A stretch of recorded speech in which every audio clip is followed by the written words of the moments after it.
நண்பர்களே வணக்கம் வணக்கம். இது உங்கள் ஸ்கூல் டெக் தமிழ் சேனல். உங்களுக்கு உடனுக்குடன் அப்டேட்ஸ் என்ன நம்ம ஸ்கூல் டெக் தமிழ் சேனலை சப்ஸ்கிரைப் பண்ணி வச்சுக்கோங்க. அப்போ தான் நான் போகிற ஒரு உண்மையான நியூஸ், டெய்லி நியூஸ்லாம் உங்களுக்கு வரும்.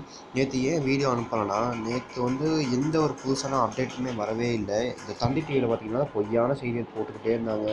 ஸ்கூல்லனால நாங்கள் கூட்டிகிட்டு இருக்கோம், விரைவில் ஸ்கூல் ஓப்பன் பண்ண போகிறோம் அப்படிலாம் போட்டுகிட்டு இருந்தாங்க. அது எல்லாருக்குமே தெரியும். ஏதாச்சும் ஒன்று சொல்லணும்னே நம்ம தந்தி டிவி சொல்லிக்கிட்டே இருக்காங்க. அது யாரும் நம்ப வேண்டாம். இப்போ என்ன ஒரு அப்டேட்டான நியூஸ் வந்திருக்குன்னா, தமிழகத்தில் பள்ளிகளை தாமதமின்றி திறக்க வேண்டும் அப்படின்னு சொல்லி பெற்றோர்கள் வலியுறுத்துறாங்களாம். கொஞ்சம் டக்குன்னு ஸ்கூலை சீக்கிரமாக ஓப்பன் பண்ணுங்க அப்படின்னு பேரண்ட்ஸ் கவர்மெண்ட்டை வலியுறுத்துறாங்களாம். பார்த்துருக்கோங்க. உங்களுக்கு இதை கீழே டிஸ்கிரிப்ஷனில் லிங்க் கொடுக்குறேன். நீங்கள் நல்லா தரவாக செக் பண்ணி பார்த்துக்கோங்க. ஓகே ஃப்ரெண்ட்ஸ், வேறு ஒன்றும் ஆகலாம். பாய் ஸ்டூடெண்ட்ஸ்.